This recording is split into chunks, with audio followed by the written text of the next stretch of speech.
Boa noite para todos os presentes. Mais um dia aqui, mais um encontro do bate-papo sobre ensino de história. Sempre começamos agradecendo a presença de vocês, né? Temos sempre colegas aqui atuantes, questionando, discutindo, pensando junto com a gente. E no encontro de hoje a gente está recebendo o professor Paulo de Mello, que vai trabalhar sobre a ANPU, a Associação Nacional de História, e vamos trabalhar as lutas políticas, né? Então o professor vai falar um pouco da sua trajetória e a gente sempre convida quem quiser participar, trazer perguntas, a gente vai aos pouquinhos trazendo aí elementos para o nosso debate. Então, professor Paulo, muito obrigada pela presença, seja muito bem-vindo e espero que esse encontro possa ser bacana para todos nós. Sim. Obrigado, boa noite. Eu gostaria de agradecer, então, novamente o assedio do professor Paulo, lembrando que esse projeto está sendo desenvolvido pelo LAPEIS, que é Laboratório de Prática de Ensino em História, do curso de licenciatura em História da UFVJM, que é a Universidade Federal dos Vales de Jequitinhonha e Mucuri, e a gente agradece muito a presença de todos, né, o pessoal que vem acompanhando, e eu vou apresentar brevemente o professor. Ele é graduado em História, graduado em Pedagogia, tem mestrado e doutorado em Educação pela USP, né? Já foi professor da Educação Básica, né? Já foi diretor, vice-diretor, já ocupou vários cargos de consultoria também, enfim, tem uma longa trajetória. Também liderou o GT de Educação e Ensino de História da ANPU Nacional, né? Tem uma importante atuação nesse sentido.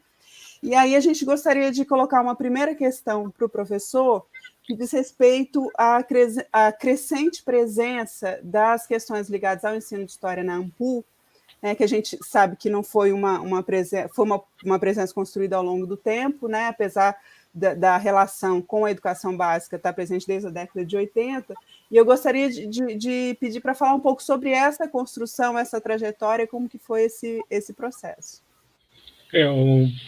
Boa noite, então, a todos, agradecer a esse convite, parabenizar pela iniciativa, né? Nós temos espaço dentro das mídias para estarmos discutindo temáticas da história, particularmente do ensino de história, muito relevante, né? Em algum momento, talvez valha a pena a gente discutir ainda nessa noite essa relação, né, da história com essas mídias, e o ensino de história, nesse lugar do ensino de história, nesses espaços, como ele tem sido ocupado atualmente. E para iniciar, falando da importância da entidade, né, a ANPU, a Associação, hoje ela se chama Associação Nacional de História, mas ela começa com o nome de Associação Nacional dos Professores Universitários de História, e ela é uma associação que, portanto, desde o início teve alguma relação com a questão do ensino, né? A partir da década de 70, né, como você lembrou já do período dos anos 80, mas já desde os anos 70, quando da introdução dos estudos sociais e a reformulação originada a partir da LDB 5692 de 71, os cursos de história também, na formação, passam a ser afetados pelas licenciaturas curtas, né? E esse questionamento é feito no âmbito da ANPU. Naquela época, até onde eu tenho conhecimento tanto da leitura, da farta documentação que existe dentro da entidade, e também de testemunhos importantes dados por figuras como a professora Ceci Bittencourt, que é a minha orientadora, minha grande inspiração, né, na minha formação, sempre falava da participação dos docentes da educação básica já na década de 70. Isso se acentua nos anos 80, né, com as lutas pelo retorno da disciplina ao currículo escolar, né? Não é uma luta apenas da ANPU, é uma luta também que tem participação muito relevante da AGB, da Associação de Geógrafos, né, do Brasil, porque justamente do desmembramento dos estudos sociais e o retorno, né, da disciplina ao currículo escolar, e a partir dali eu acho que apenas se fortalece essa discussão. Essa discussão ela vai ocupando um espaço extremamente relevante na década de 90, pautado por questões relacionadas à política curricular nacional. Na ocasião dos anos 90, o debate que a ANPU participa divergindo e convergindo nas questões curriculares, né, com os parâmetros curriculares nacionais, e desde a criação do GT, que é a partir de 2005, aproximadamente, a data exata, eu não estou me recordando agora, mas eu acredito que é 2005, com a professora Helenice Ciamp, da PUC, que foi na ANPU de Minas Gerais. Né? Estava com alguns colegas lá desculpe, não é 2005, 1995. Eu participei dessa ANPU e lembro da reunião com a professora Helenice Ciamp e outros colegas que participaram da criação do GT. E aí o GT passou a ser o elemento de pauta, de discussão das questões de ensino dentro da ANPU. Não que elas não houvessem antes, né? Houve, digamos assim, um sentido de aglutinação e de um espaço de legitimação, porque a própria ANPU passou a criar também os grupos de trabalho, os GTs, né, como formas e instâncias dentro do seu estatuto que tem, portanto, espaço institucional para debate de determinadas temáticas, né. São vários GTs que hoje constituem a ANPU e que são definidos e propostos e aprovados na Assembleia Geral da entidade. E desde então, desde a década de 90, então participando do debate curricular, o GT passou a ter um papel extremamente relevante. A partir da gestão em que a professora Ana Maria Monteiro participou da diretoria da ANPU, o GT também ganhou um espaço relevante na entidade, ocupando a segunda secretaria da entidade. E isso se tentou fazer disso uma tradição.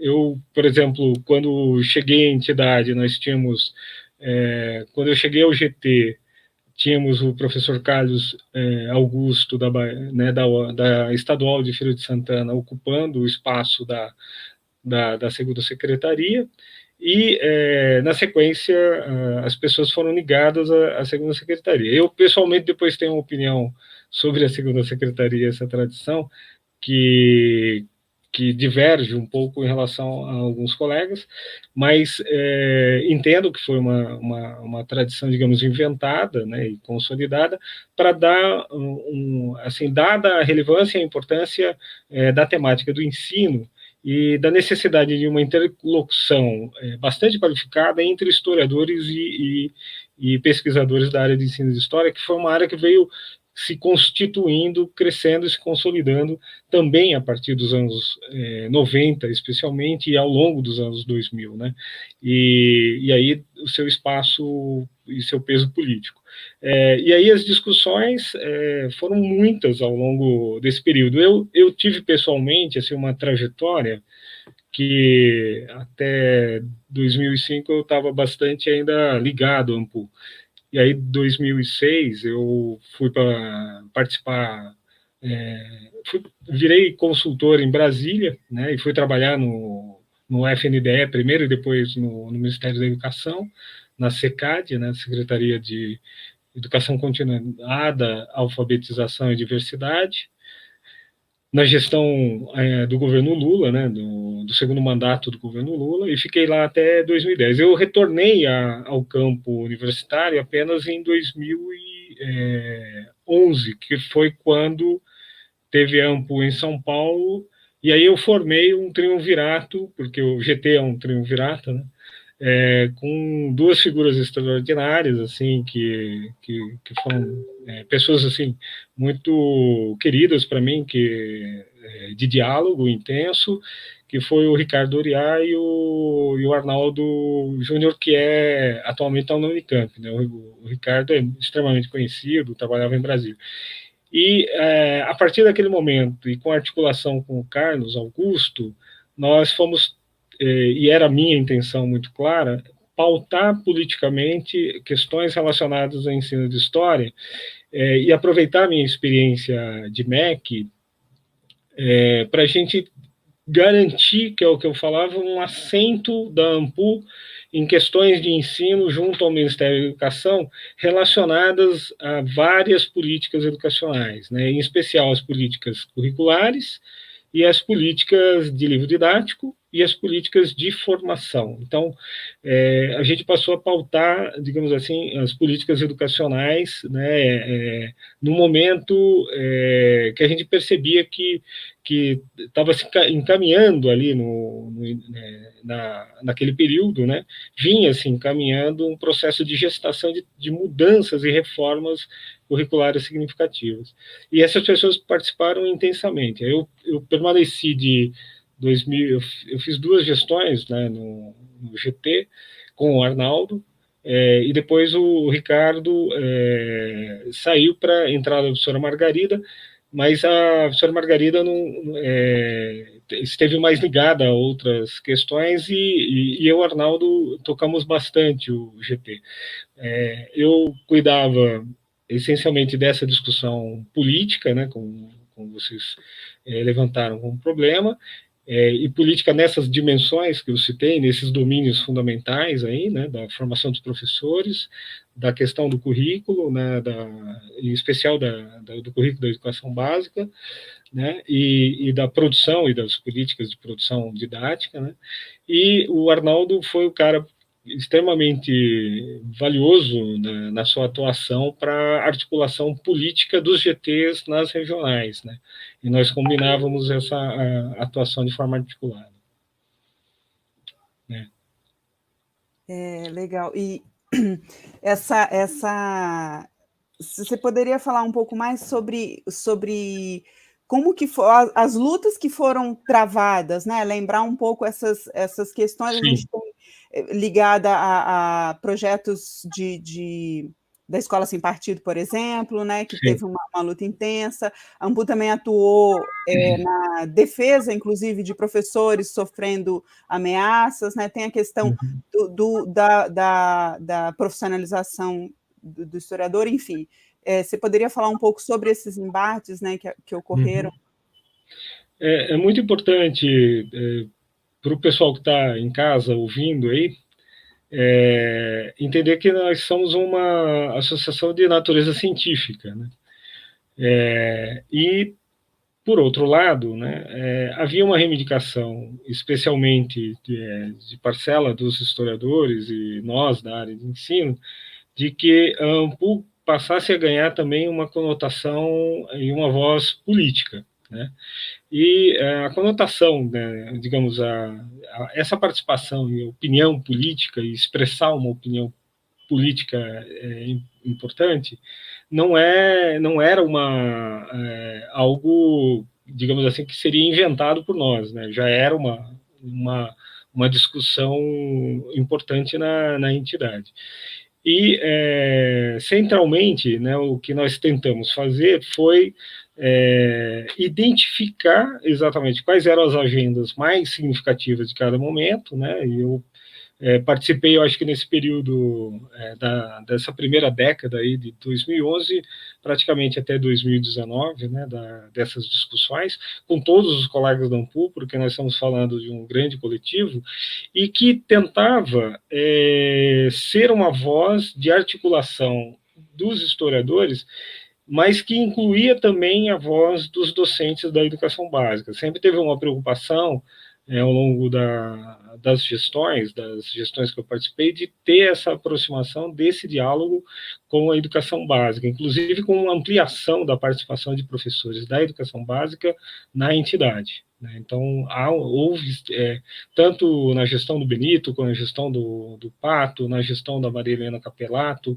e depois agora na professora Joana Pedro, que eu pude participar, esse incentivo e essa busca de uma politização que também criasse um lastro não só apenas entre os historiadores, enraizando e articulando com as várias associações que os historiadores foram formando ao longo do tempo, né, na sua própria área, mas também com os professores da educação básica. Não é uma situação simples, né, de articulação, mas foi tentado.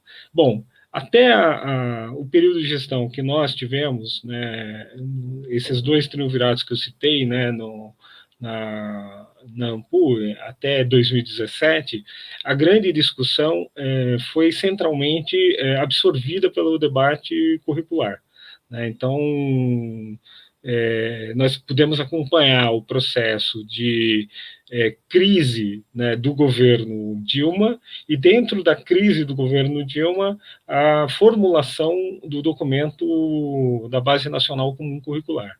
Essa formulação, ela teve um processo bastante tumultuado, né, bastante tenso, não só do documento de história em particular, mas do documento de forma geral, porque foi questionado por inúmeras associações científicas, entidades, né, teve uma miríade de sujeitos que participaram desse processo, e foi um processo que se deu no contexto de uma reformulação de política que nós vínhamos acompanhando, que surgia proposições de reforma do ensino médio já, né, no período, e da formulação do Plano Nacional de Educação. A questão é que as forças em disputa do campo curricular mais amplo, vamos dizer assim, do projeto de educação para o país naquele momento, né, e que a ANPU tentou fazer a leitura e de se situar, né, nesse plano geral do currículo, é que nós tínhamos um embate extremamente forte entre aqueles, digamos, que estavam defendendo, e no documento isso aparecia textualmente, como um conjunto de direitos de aprendizagem, e outros setores que passaram a discutir, a tentar fazer prevalecer a ideia que ficou no documento ao cabo das competências e habilidades, né? Digamos, para simplificar um pouco o cenário, havia essas tensões, então, entre forças que alguns estudiosos, né, chamam dos reformadores empresariais da educação, no campo do currículo, que tinha uma força expressiva no grupo da Guiomar Namundi de Mello, da Maria Helena Guimarães de Castro, que depois chega ao poder em 2018 com o Temer, e outros setores, né, como Jaqueline Moll, que coordenava na época a BNCC no primeiro momento, que queriam pleitear mais temáticas da diversidade dentro do currículo, né, que queriam um currículo voltado à questão e à expressão de direitos. Eu não vou dizer que o governo Dilma optou por um ou outro, na verdade, tentou compor com os dois setores, né, tentou compor um documento que atendesse demandas do meio empresarial, por exemplo, do Todos pela Educação, do movimento pela base, né, que é o famoso movimento também apoiado pelo Todos pela Educação, né, que é um movimento que surgiu por ali em 2013, né, relacionado à discussão do currículo, e nós tivemos, portanto, um intenso debate sobre isso. A posição da ANPU, no primeiro momento, não chegou a discutir profundamente as questões da política educacional do currículo, mas se posicionou na perspectiva de que o currículo nacional não podia ser um currículo de caráter impositivo, né, padronizador. Não poderia ser um currículo de caráter avaliativo, né? Não poderia ser um currículo que usurpasse a autonomia do professor na execução e na realização, na criação, na construção curricular na sala de aula. E isso, digamos, foi a posição que a entidade veio construindo ainda naquele período ali, até meados de 16, 17, sobre a questão curricular. No campo específico do documento da história é que houve as maiores cisões, né? Porque o documento da primeira versão desagradou vários segmentos da própria associação, áreas específicas que se mostraram refratárias à proposta original, algumas sessões regionais fizeram também críticas, e nós, na época, a diretoria da professora Maria Helena Capelato, organizou, então, uma síntese dessas tendências, né, de críticas em relação ao documento, e produziu um documento crítico em relação à proposta da primeira versão. Houve um conjunto de atropelos, né, na condução do próprio Ministério da Educação, né. O próprio ministro desautorizou a primeira versão, depois recompôs internamente, de alguma forma, a equipe, e aí o documento da segunda versão veio à tona. A entidade foi acompanhando esse debate. Na ocasião, eu estava na segunda secretaria, e nós passamos o foco a acompanhar, a tentar interferir no documento, enquanto ele estava sendo discutido nas audiências públicas que foram feitas, né, numa sequência, né, primeiro das consultas públicas, nós manifestamos, e depois, quando ele passou para o CNE organizou, no ano de 18, um conjunto de audiências públicas que nós fomos tentando interferir, e nós interferimos até o último momento, né, com uma reunião que nós tivemos ainda em 18, no começo de 18, já com a gestão da professora Joana Pedro, né, em que eu fui representando a ANPU junto com a professora Lana, que era a segunda secretária, né, que era da área de gênero, e fizemos uma reunião com os conselheiros do CNE para apresentar uma proposição da ANPU. E esse processo foi contínuo, né? Então a ANPU acabou, ao final da discussão curricular, tomando uma posição bastante clara, né, de contestação do documento, né? E isso foi feito ao longo de toda a trajetória da entidade, né? Apesar de que aí alguns, digamos assim, há divergências de narrativas que eu tenho percebido em relação à questão da primeira versão, assim, o olhar do espectador que estava dentro do processo foi esse. E, por outro lado, e aí, Vitória, né, Marcelo, vocês levantam uma questão fundamental aí de outra linha política, que era a ascensão, vamos chamar, da onda conservadora, né?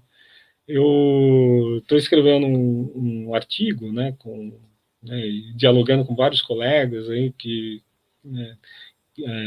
sobre esse processo, né? O pessoal da Unifesp, o Fábio Franzini, que organizou eventos nessa área, e o professor Antônio Simplício. Eu situo que, ao nível do debate curricular, né, esse debate, digamos assim, lúcido, né, ainda que díspare, né, do ponto de vista das divergências mais tensionadas nas narrativas sobre o sentido da disciplina de história na formação, né, na educação básica, ocorreu esse levante da onda conservadora, que é um levante que eu localizo manifestamente a partir de 2011 já, né, quando a bancada evangélica pressiona o governo Dilma. Eu ainda trabalhava em Brasília nessa ocasião, e eu lembro bem dessa situação, quando questiona o que eles vão denominar de kit gay, né? E o governo Dilma, acuado pela bancada evangélica, e o próprio ministro da Educação, o Fernando Haddad, à época, recua e passa, e assim, arquiva todo aquele material, que era um material, na verdade, sobre questões de orientação sexual, né, na escola, né, que era extremamente bem elaborado e que vinha de uma diretoria, né, da secretaria onde eu estava atuando, que era a SECAD. E, a partir dali, essa agenda conservadora, ela avançou enormemente, e ela avançou à medida em que o golpismo foi sendo construído e articulado, né, no país,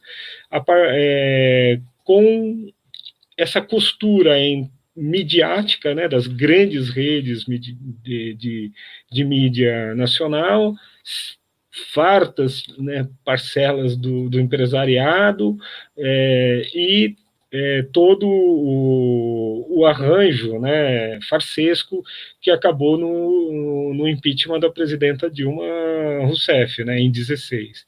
E essa onda conservadora, no campo educacional, ela teve uma expressão evidente, que foi o movimento Escola Sem Partido que você citou, né?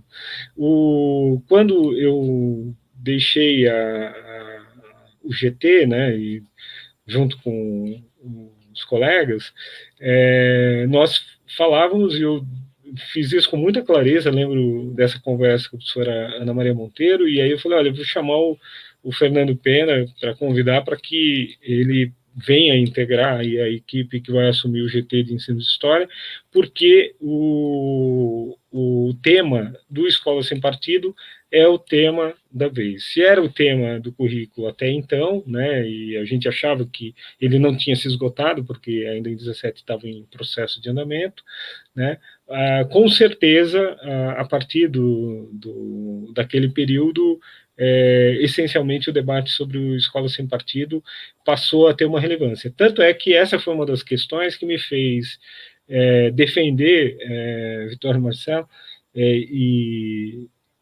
assim, sobre um risco enorme, né, porque eu fiz essa defesa e as pessoas, muitos me criticaram, e eu entendo a crítica que me fizeram, de que a segunda secretaria, para mim, deveria não ficar necessariamente no campo do ensino de história.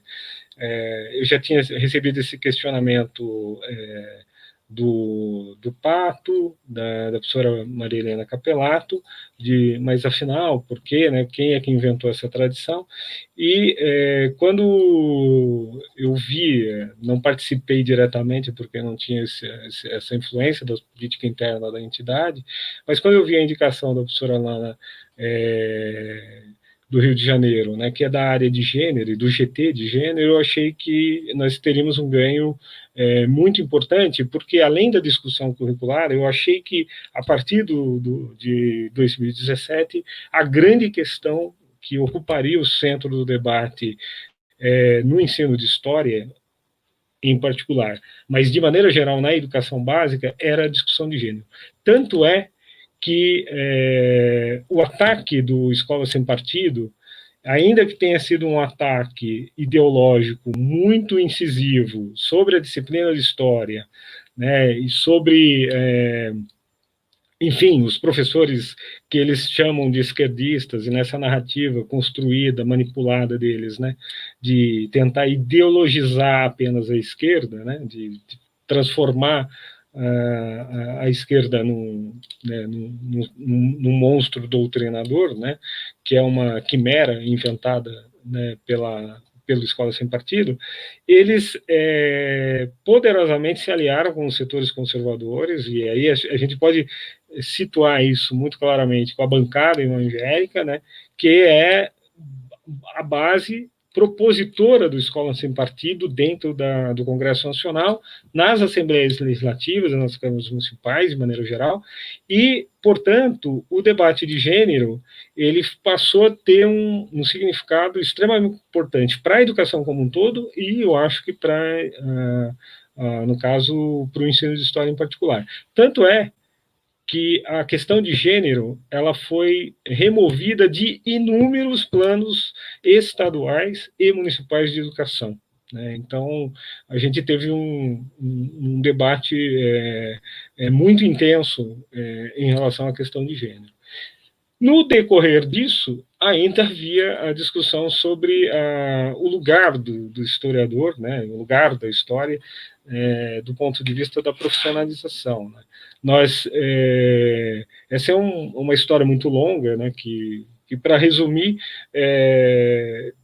foi um projeto desarquivado, né, por uma iniciativa forte ainda na gestão do Durval, né, anterior ao do Benício. O Benício teve um trabalho extraordinário, né, na organização, na defesa, na publicação, né, e depois o professor Rodrigo Pato também, um trabalho bastante intenso. Esse trabalho foi continuado com a Maria Helena Capelato e veio combinar com da professora Joana Neves com a aprovação, né, da Joana Pedro, com a aprovação, né, nas duas casas legislativas do projeto que era aquele originário, que veio sofrendo modificações e que atravessou praticamente uma década dentro do Congresso Nacional, para vocês terem ideia. E morremos na praia com o veto do governo Bolsonaro, que, a rigor, se pensarmos na onda conservadora erguida lá em 2011, é apenas um coroamento de um processo em que, digamos assim, os vencedores da história, né, infelizmente, né, os vencedores com a eleição do Bolsonaro, conquistaram, porque eles conquistaram tanto a censura do ponto de vista do gênero, né, nos planos municipais, e agora o veto.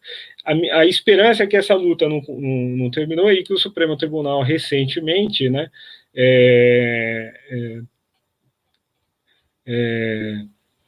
fez um voto de unanimidade contra a censura a gênero nas escolas ao derrubar um projeto de lei municipal de um município de Nova Gama e que permite, portanto, que os professores possam tratar desse tema na escola. Essa vitória é extraordinariamente importante, na minha opinião, ainda que não encerre o nosso momento de luta, né? As lutas ainda vão se desdobrar, porque existem outros projetos do Escola Sem Partido ainda a serem discutidos no plenário do Supremo, mas já desde o parecer do ministro Barroso, né, sobre a ADI de inconstitucionalidade do projeto lá de Alagoas, há uma indicação forte de que o Supremo tende a barrar, portanto, essas iniciativas obscurantistas e de censura do Escola Sem Partido. Mas, no campo da profissão do historiador, nós tivemos, com certeza, uma derrota. Não havia uma unanimidade entre historiadores, mas, mesmo assim, eu acho que a maioria dos historiadores tende a entender como uma derrota no nosso campo político. Sr. Paulo, aproveitando, a gente tem sempre tentado trazer perguntas, né, dos nossos participantes, os professores da educação básica também presentes.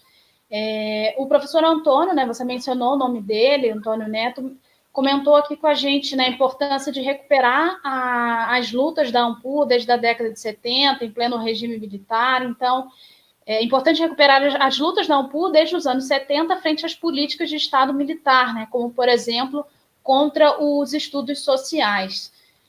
A gente tem uma outra pergunta também aqui do William. Competências e habilidades na década de 90 é a mesma coisa que competências e habilidades na atual BNCC?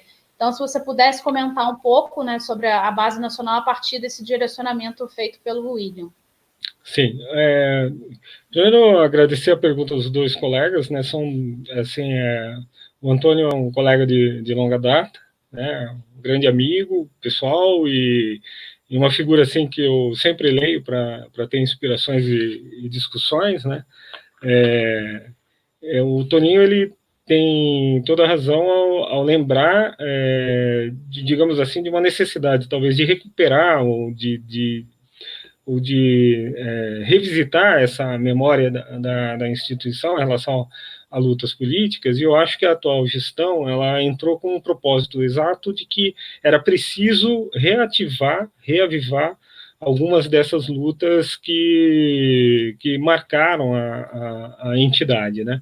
E foram lutas muito claras, né, do ponto de vista tanto da memória social, né, da memória coletiva, né, e da história, como ciência, né, portanto, como um métier de profissionais, né, e essa tentativa foi justamente da entidade de firmar a necessidade de valorização desse campo profissional, né, de ocupar esse espaço do campo profissional, inclusive em lugares de memória, né, que é a nossa derrota dessa profissão, ela nos retira essa oportunidade de que nós tivéssemos uma regulamentação da profissão que permitisse ao Estado realizar concursos, por exemplo, para historiador, né, em museus, arquivos e assim por diante, né, que é uma perda considerável, e ela não se resume essencialmente a isso, né?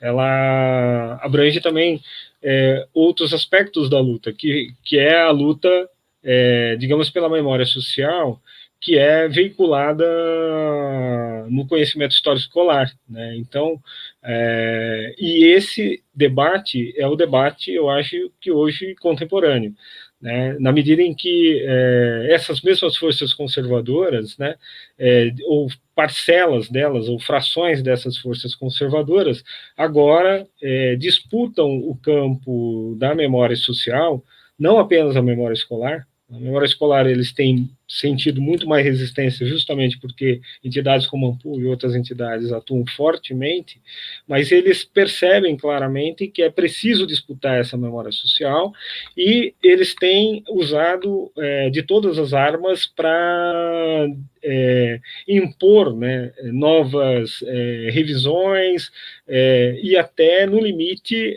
impor um negacionismo sobre a história passada recente brasileira, né, como o negacionismo do golpe militar, né, de que não teria havido golpe militar, ou de que não teria havido ditadura, ou pior, né, com o cinismo de dizer, como diz o próprio presidente da República, de que se matou pouco na ditadura brasileira, né, minimizando, portanto, ou como a Regina Duarte também fez, né, minimizando as atrocidades do regime militar, né, da ditadura militar contra a população e as resistências que se ergueram contra ela.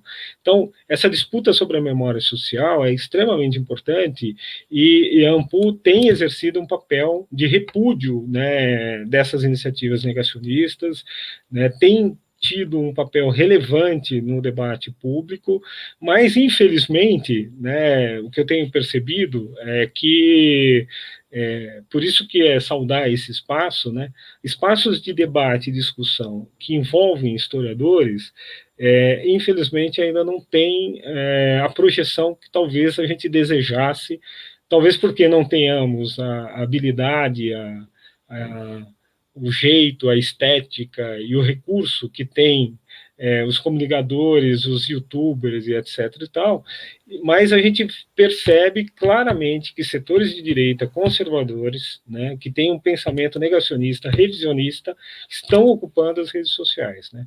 Eu fiz um breve levantamento há alguns dias do que existe, por exemplo, de canais do YouTube que trabalham com história, né. Um dos canais mais vistos é justamente da direita, fora ainda o pessoal daquele Brasil Paralelo, né, do Brasil Paralelo, que tem produzido, e eles têm recurso, eles têm técnica, né. A ANPU e os historiadores, de maneira geral, ainda tateiam esse novo terreno, esse novo campo digital, né. Talvez a Marcela possa até falar melhor depois sobre isso, né, sobre essas questões relacionadas às tecnologias digitais, e os historiadores realmente ainda estão, né, nós estamos na era analógica, nós estamos ainda na era das aulas presenciais apenas, né, nós usamos muito pouco e mal esses recursos. A ANPU, por exemplo, tentou fazer alguma coisa no seu canal, mas se você compara, eu estava olhando, por exemplo, um dado de um desses canais sobre história, assim, enquanto um sujeito consegue 50 mil visualizações, a gente não consegue ultrapassar nem 1.000 visualizações. Então, nós não temos alcance e repercussão. Esse é digamos, um desafio contemporâneo importante para a entidade, de pensar como nós vamos nos conectar com essas tecnologias e, através dessas tecnologias, com esse público, né. Alguns ainda torcem o nariz, mas de alguma forma ou outra nós temos que enfrentar esse novo circuito das redes sociais. Exato. Uma das perguntas que eu tinha pensado aqui é justamente qual é a atuação da ANPU no sentido de contribuir para a divulgação né, do conhecimento histórico, e eu citaria aqui a iniciativa do Historiador Explica, né, que eles estão desenvolvendo uma série de podcasts com colegas do campo e trazendo temáticas relacionadas à censura, livros didáticos, uso de plataformas digitais. Eu já tive a oportunidade de ouvir alguns programas, e eu acho que essa iniciativa é bacana no sentido também de facilitar a compreensão de conceitos que às vezes ficam restritos, né? O debate da história pública, que inclusive nós vamos trabalhar aqui no bate-papo, em outros encontros, como facilitar essa compreensão, né, para um grande público. Então, a minha pergunta era nesse sentido, a atuação da ANPU na divulgação científica. Porque de fato eu concordo, assim, é a pergunta, eu acho que do momento da discussão que nós temos que ter hoje é o nosso papel, e eu acho que o pessoal da história pública está justamente fazendo esse tipo de reflexão, né? Quer dizer, qual é o lugar e o espaço que nós temos que ocupar nesses territórios novos que as tecnologias trouxeram, né? E olhando, por exemplo, assim, eu fiz uma breve pesquisa no YouTube, né, de quais eram os canais de história mais ouvidos. O que tem um viés mais acadêmico, né, porque assim, eu fiz uma busca, e aí lá no filtro que eles permitem para a gente localizar, né, o que existe, quando eu coloquei o termo história e quais eram os canais mais assistidos, né, apareceu, por exemplo, uma blogueira, quer dizer, uma youtuber chamada Débora Ladim, que é uma jovem que ensina história para os alunos no Enem, né? E ela, assim, ela teve naquilo que ela produziu e ela postou mais de 100 milhões de visualizações, né? Então, né, de fato, e quando, por exemplo, a gente olha, deixa eu pegar um dado aqui, quando a gente olha, por exemplo, um que foi feito, que é um de excelente qualidade, que discute bem conceitos históricos, que é o Leitura Obriga História, né, que tem 290 mil inscritos, eles conseguiram 7 milhões de visualizações. Então, essa disparidade é uma coisa a ser pensada, né? Então,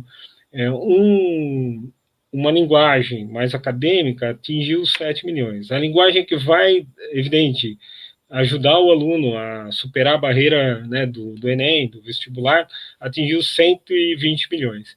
Então, e outro dia, estava assistindo aqui com a Ângela, uma aula como que é o nome dela? Gabriela Priori.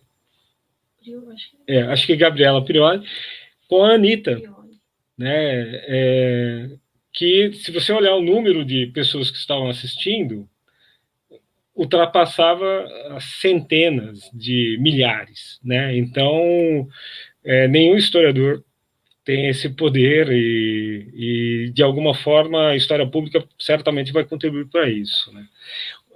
Queria só voltar na pergunta do William, senão ele vai achar que eu fugi desse debate complexo, né, o que o pessoal da BNCC fez, digamos assim, é aquilo que se faz com os conceitos, né? Você torna o conceito elástico, né? E o conceito, ele é passível de uma certa elasticidade, né? Ou seja, você esticar, né? Colocar nele novos sentidos e novas ideias e tal, e de fato eu acho que a matriz dele, pensada na sua origem, e há um estudo muito bom da professora Mônica Ribeiro sobre essa questão do conceito de competências, né, no currículo, já na década na verdade ele vem desde 98, pelo menos, né, sendo urdido e discutido, e ele é reapropriado, né, ressignificado de alguma forma, com um conjunto de outros elementos que compõem a BNCC em 2018. Mas originalmente é possível localizá-lo já em 98, por exemplo, né? É a mesma Guiomar de Mello, já lá em 98, quando está orientando e discutindo o currículo do ensino médio na reforma dos PCNs, é a mesma figura que vai estar defendendo essa perspectiva teórica, né, e da maneira como ela aborda do ponto de vista curricular em 2018. O que ela faz, centralmente, é tentar esvaziar os elementos que eram da sua origem, né, do termo competência, que vem mesmo ligado às áreas mais profissionais, né, e às áreas mais de mercado, né. As competências eram pensadas muito para o campo do trabalho empresarial, para o campo educacional. E essa, digamos, essa recontextualização do conceito nos anos agora, né, de 2018 e aí durante a elaboração do BNCC, ela se faz, na minha perspectiva, por uma redução de caráter mais cognitivista, né? Eles tentam traduzir as competências de um ponto de vista de operações efetivamente de caráter cognitivo que traduziriam os conhecimentos que o aluno minimamente deveria saber operar, né? Então, aí vem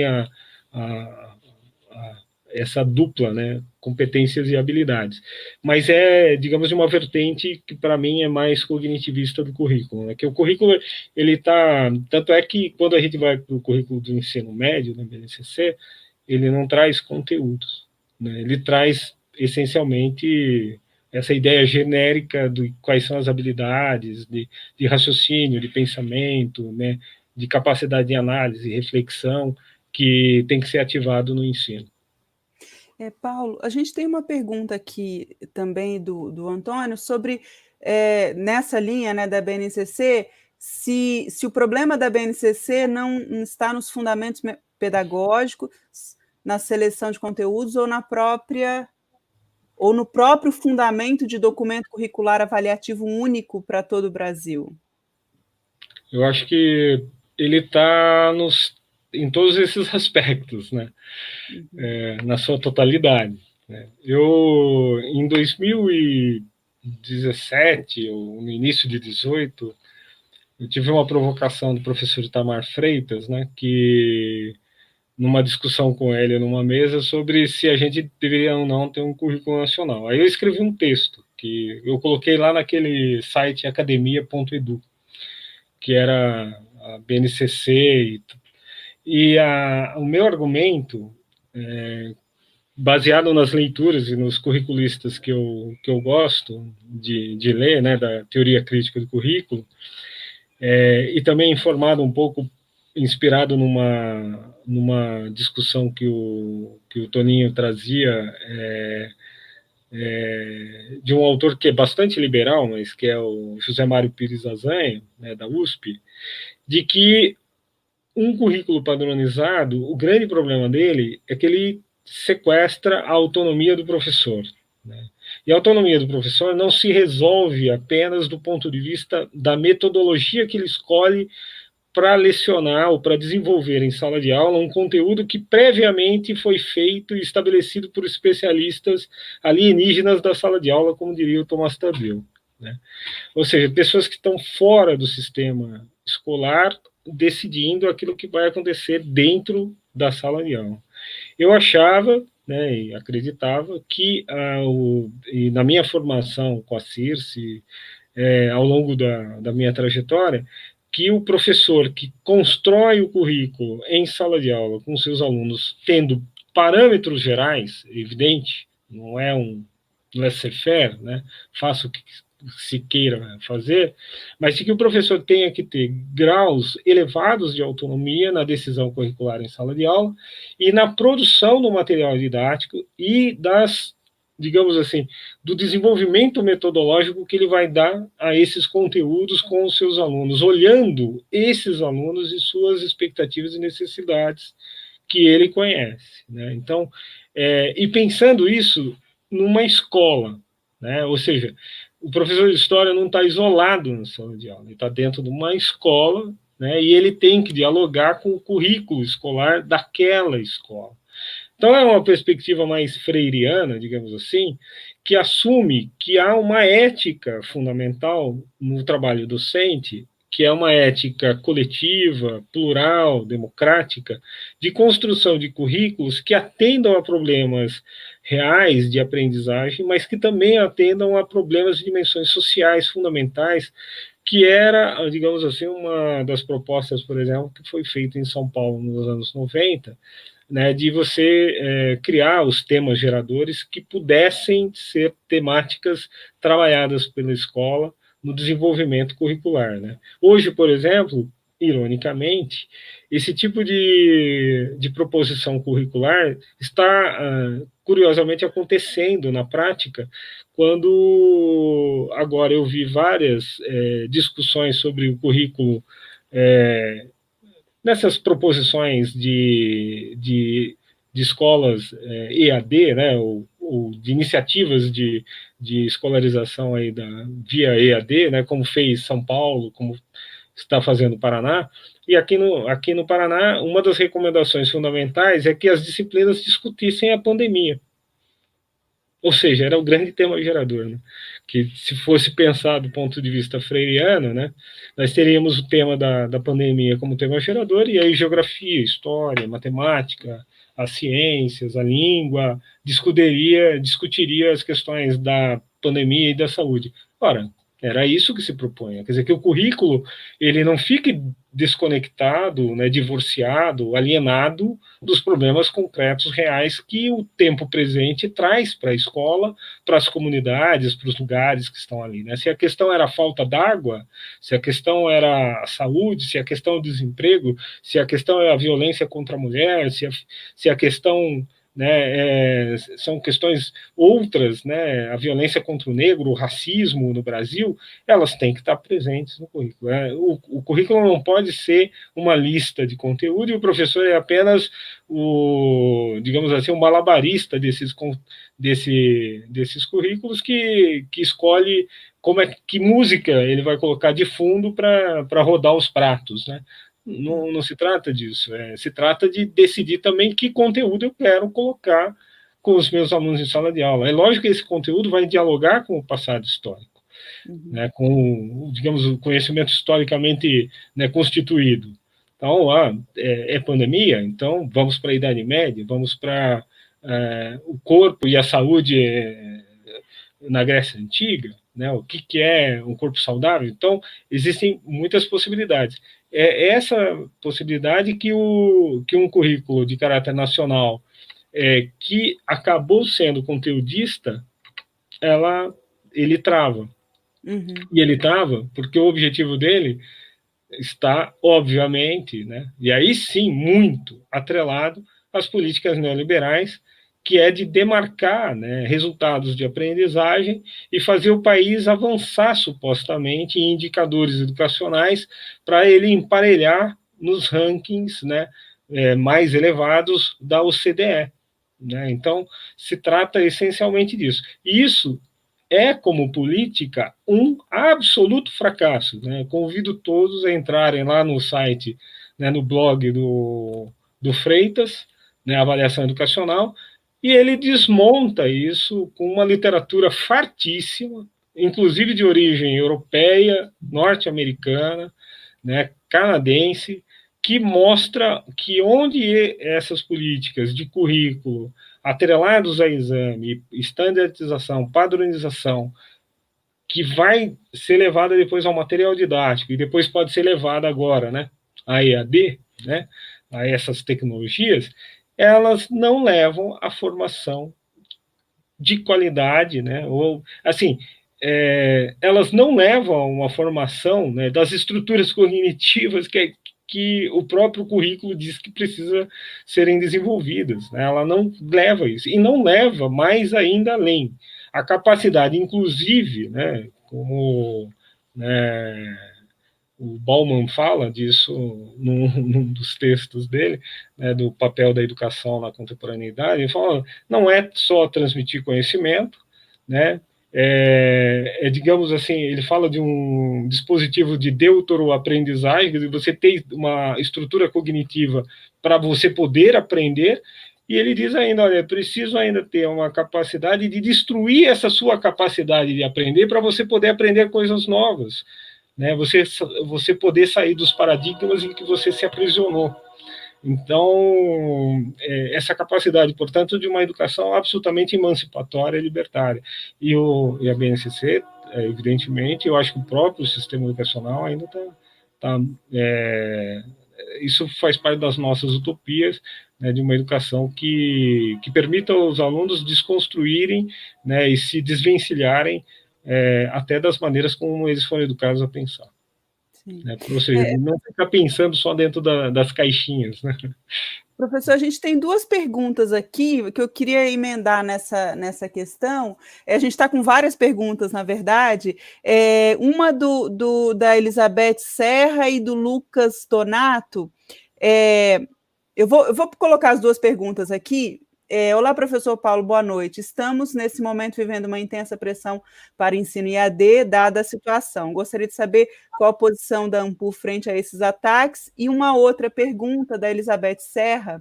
Pensando nas lutas políticas no atual contexto da educação brasileira, como o professor percebe as questões de equidade no acesso à educação nas escolas públicas e à educação básica, né? Que a gente está vendo, diante dessa situação, dessa pressão para se usar ensino remoto nas escolas, uma diferença muito grande, né, entre diversas regiões, né? Eu acho que a ANPU tem se manifestado corretamente, contrária a essas experiências que estão sendo realizadas em redes de massa, né, que, aproveitando, dar um abraço no Lucas, que né, do Prof. Store, orientando da gente, porque, e aí falando um pouco da pergunta da Cristina, que é terra arrasada da equidade. Né? Não existe absolutamente qualquer equidade de acesso, né, à internet no Brasil. Né? Isso não foi resolvido nem do ponto de vista das escolas. Né? Muitas escolas do país não têm acesso à internet. Então, nem sequer o sistema escolar, né, físico, nossa infraestrutura física escolar está aparelhada para isso. E além de não ter aparelhamento, né, imagina, né, as comunidades e as parcelas mais pobres da população. Então, eu acho que do ponto de vista de desafio político, vai ser aprender com esses graves erros que estão sendo cometidos agora. Né? Eu acho que a experiência ela vai ajudar a nos entender, e aí um pouco, ironicamente, a história é mestra, né, da vida, de entender como no presente esses erros que estão sendo cometidos não podem ser cometidos no futuro. Né? Outro dia eu li um texto que a pessoa fala, é um solucionismo tecnológico, né? Achar que colocar crianças, né? Outro dia, né, hoje mesmo, o Toninho me compartilhou o neto dele de educação infantil assistindo uma aula EAD. Né? Então, é evidente que as telas, as relações mediadas, né, pelas tecnologias, elas não podem ser utilizadas de maneira intensiva, como foram pensadas, e elas acabam reforçando o modelo tradicional transmissivo, né, da educação e pouco interativo. Então, né, como acaba sendo esse modelo, né? Falando, pergunta, resposta e tal. A sala de aula é um espaço de invenção, de interação, de possibilidades muito mais amplas. Então, a EAD vai nos ensinar, eu acho que muito mais pelos erros do que pelos acertos. E há um risco enorme das lutas políticas agora em relação a avanços privatizantes que vão utilizar as ferramentas da EAD para, né, impor determinados projetos e determinadas indicações. Né? Eu não sou contra o uso de tecnologias, evidentemente, defendo que é possível usar, mas eu defendo que elas sejam feitas em ambientes presenciais, né, de forma concomitante à ação presencial, à ação coletiva do professor. Elas dinamizam, oportunizam muita coisa interessante, mas elas não podem ser entendidas como perspectivas de solucionar as coisas. Elas dão contribuições, né, nessa direção. Então, eu acho que a Ampul está numa atitude correta, e eu vejo que as lutas políticas pós-pandemia, uma das mais importantes vai ser uma avaliação crítica bastante ponderada da EAD. Uhum. A gente tinha essa pergunta, né, que aí estamos já chegando no final, né, porque já se passaram 59 minutos já, e aí eu queria ouvir um pouco mais sobre essa questão das lutas políticas pós-pandemia, né? O que você vislumbra aí de desafio para a gente? Vitória, Marcela, assim, eu acho que como todos nós, assim,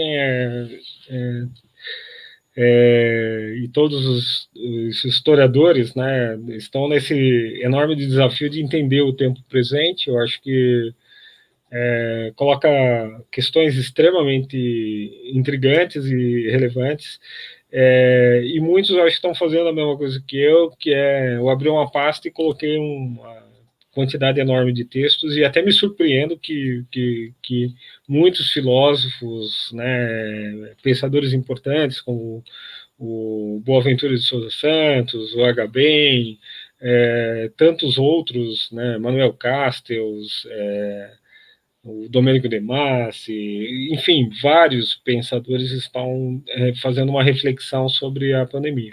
Vale muito a pena, eu acho que esse exercício, né, o Zizek, por exemplo, também já escreveu e até reescreveu aquilo que ele havia escrito no início da pandemia.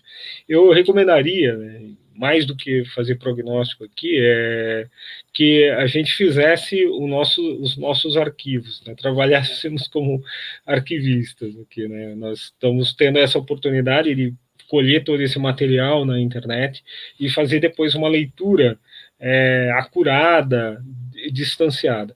Eu tenho a impressão, talvez equivocada, mas enfim, é a minha impressão, na minha formação e nas minhas conversas, né, que é necessário, de alguma forma ou outra, a gente assentar, né, a poeira do tempo. Aí, né? É preciso que a gente olhe, de alguma forma, em retrospectiva sobre o que aconteceu, né? Então, é muito curioso que a gente ainda...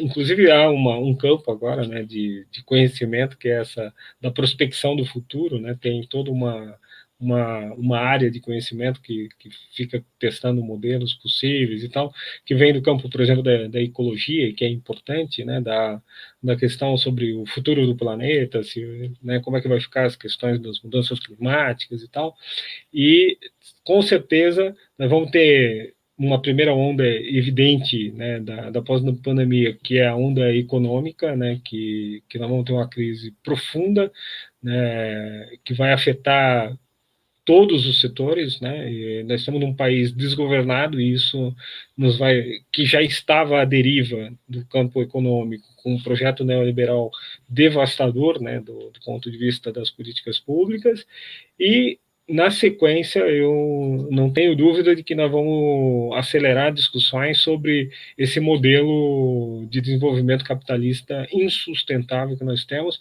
e que está levando o planeta a essa mudança climática. Então, de alguma forma ou outra, as temáticas de meio ambiente, as questões fundamentais, né, da humanidade, né, e que estão relacionadas à questão da pandemia e da saúde, e as questões econômicas vão ocupar a nossa agenda. Os historiadores vão ter esse privilégio e vão ter a enorme dificuldade de filtrar depois o acúmulo enorme de conhecimento produzido durante a pandemia, né? Não sei se vocês talvez vocês tenham feito, né, em casa, vocês aí também, né, Vitória e Marcelo, feito uma pasta lá igual os textos sobre reflexão sobre a pandemia, né? Eu tenho uma dezena de textos assim excelentes, assim, livros, inclusive, sobre o tema. E vai valer a pena depois discutir como filtrar tudo isso, porque vai ser muito difícil. Só pensar, digamos assim, é um dilúvio. Né? Nós estamos num dilúvio de informação, de textos, de ideias. Imagine a quantidade de lives, é a brincadeira do pessoal que tem feito. Imagina explicar 2020 daqui a 30 anos. Né? Explicar até mais quantas fontes, né? Tem 500 lives, tem dezenas de textos, de dados, de projeções, enfim, nós vamos ter, né, esse sufoco do mundo da informação em dilúvio, né, um tsunami de informação que a gente vive, a gente é o que me assusta. A gente não consegue nem ler, né? Tudo que tem que ler, fica separando e às vezes nem volta mais para revisitar o texto. Sim, muito obrigada. A gente está aqui com várias perguntas, na verdade. Se desse, a gente poderia, se desse para fazer todas, né? Muitas perguntas sobre a questão da própria papel, né, dos historiadores nessa divulgação, enfim. Mas eu gostaria de agradecer muito a participação de todos, agradecer muito a participação do professor Paulo, eu acho que foi muito legal, a ideia é essa, né? A gente está trocando aqui nesse bate-papo, e é isso, eu gostaria de agradecer novamente, e a gente vai finalizando, eu passo a palavra para a Marcela concluir. Eu também fiquei pensando, professor Paulo, no que você pontuou agora das lives, dos textos, né? Recentemente, o professor Ricardo Santiago, a Anita Lucchesi e o Fernando Nicolazzi, eles discutiram sobre essa temática, né, do arquivamento e essa ideia da escassez e da abundância, né? A gente tem tantas informações, tantas notícias sendo produzidas, mas, ao mesmo tempo, essa abundância, em certa medida, pode vir a ser uma escassez, né? Então, pensar nesses processos de arquivamento. É verdade. Mas, professor, é isso. Eu também agradeço pela sua contribuição ao nosso projeto. O projeto agora, no sábado, vai fazer 1 mês, então a gente está aí já com diferentes temas sendo abordados. A gente está aberto, inclusive, para os nossos participantes trazerem sugestões, enfim, a gente tem tentado também ter uma diversidade regional aqui dos nossos participantes, professores da educação básica também. Então, é isso. Agradeço muito em nome do projeto pela sua contribuição e boa noite para todos e todas. Muito obrigada. Lembrando que quinta-feira a gente tem mais uma... Terça-feira que vem a gente tem mais um bate-papo com a Jéssica Rezende. Boa noite a todos e permaneçam em casa. Patrimônio e museu, semana que vem. Ótimo. Obrigada. Tchau. Tchau.